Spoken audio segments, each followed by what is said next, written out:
La culture d'entreprise, c'est l'ensemble des rites, comportements, attitudes qui fédèrent un corps social. Mais au-delà de ça, c'est surtout tous les éléments de fierté, d'être et d'appartenir à une entreprise, quel que soit son secteur d'activité.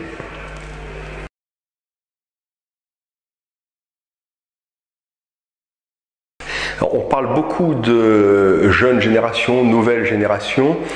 À chaque époque, il y a sa nouvelle génération. La génération Z, c'est-à-dire celle née après 95, n'est pas une génération comme les précédentes.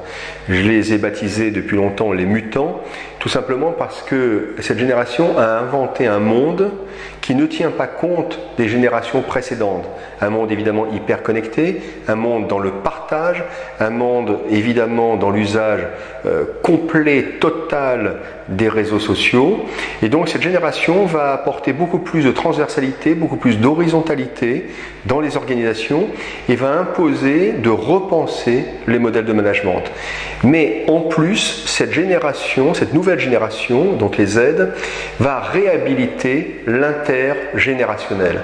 Et c'est pour moi la chose la plus importante que les entreprises vont vivre dans les années à venir.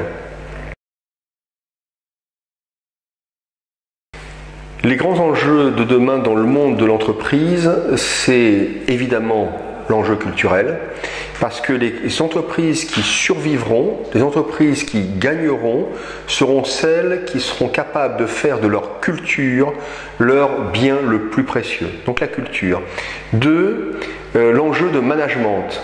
Alors selon les pays, mais particulièrement en France, le management s'apparente un peu à une tartufferie, dans la mesure où on est plutôt dans une logique d'application de process que de libération des énergies.